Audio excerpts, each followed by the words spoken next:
Hello friends, welcome to நம்ம பெட்டகம். இன்றைக்கி நம்ம சேனலில் என்ன வீடியோ பார்க்க போகிறோன்னா, பழைய சாதம் யூஸ் பண்ணி ஒரு பக்கோடா ரெசிபி பார்க்க போகிறோம். இந்த பக்கோடா செய்கிறதுக்கு நான் 3 கப் அளவுக்கு பழைய சாதத்தை எடுத்து வச்சுருக்கேன். ஒரு பெரிய வெங்காயத்தை நீட்டமாக வெட்டி வச்சுருக்கேன். கொஞ்சம் கருவேப்பிலை இலையை வெட்டி வச்சுருக்கேன். 3 டேபிள் ஸ்பூன் போல் கடலை மாவு எடுத்து வச்சுருக்கேன். 1 டீஸ்பூன் சீரகம் எடுத்திருக்கேன்.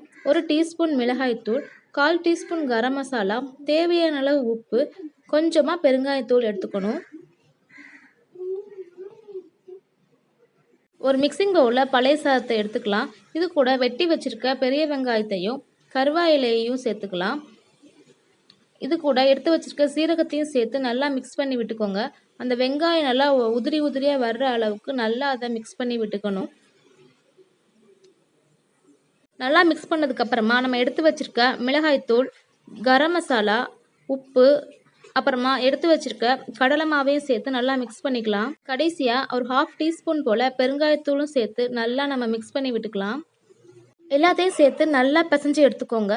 பிசைஞ்சு எடுக்கும்போது சாதம் நமக்கு நல்லா தெரிகிற மாதிரி பிசைஞ்சுக்கோங்க. ரொம்ப மையாக பிசைஞ்சிங்கன்னா உங்களுக்கு பக்கோடா ஸ்ட்ரக்சர் கிடைக்காது. சாதம் அங்கங்கே தெரிகிற மாதிரி நல்லா பிசைஞ்சு எடுத்துக்கோங்க. கடாயில் எண்ணெய் ஊற்றிருக்கேன். எண்ணெய் நல்லா ஹீட் ஆனதுக்கு அப்புறமா நம்ம பக்கோடாவை போட்டு பொரிச்சு எடுத்துக்கலாம். எண்ணெய் நல்லா ஹீட் ஆயிடுச்சு. இப்போ நம்ம எடுத்து வச்சிருக்க பக்கோடா மிக்ஸை போட்டு பொரிச்சு எடுத்துக்கலாம்.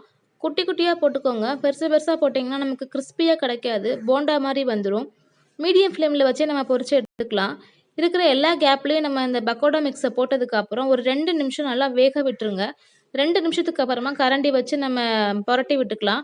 நம்ம ஃபஸ்ட்டே கரண்டியை விட்டு பரட்ட ஆரம்பிச்சிட்டோம்னா அது நமக்கு உடஞ்சிட்டு வந்துடும், பக்கோடா டெக்ஸ்சர் கிடைக்காது. 2 நிமிஷம் நல்லா வெயிட் பண்ணிவிட்டு அப்புறமா நம்ம திருப்பி விட்டுக்கலாம். பக்கோடா நல்லா கோல்டன் ப்ரௌனில் வந்துருச்சு. இந்த ஸ்டேஜில் நம்ம எல்லாத்தையும் எடுத்துக்கலாம். இன்னும் கொஞ்சம் நேரம் நம்ம வேக விட்டோம்னா நமக்கு அது ரொம்ப ப்ரௌன் கலரில் கரிஞ்ச மாதிரி ஆயிரும். இந்த ஸ்டேஜ்லேயே நம்ம எடுத்துக்கலாம்.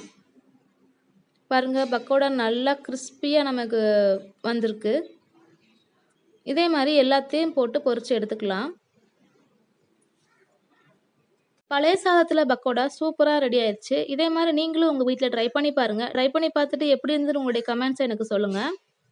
இந்த வீடியோ உங்களுக்கு பிடிச்சிருந்துச்சுன்னா என்னுடைய சேனலை லைக் பண்ணுங்கள், ஷேர் பண்ணுங்கள், கமெண்ட் பண்ணுங்கள். மறக்காமல் சப்ஸ்கிரைப் பண்ணிக்கோங்க. கூட இருக்க பெல் பட்டனையும் கிளிக் பண்ணிக்கோங்க. தேங்க்யூ.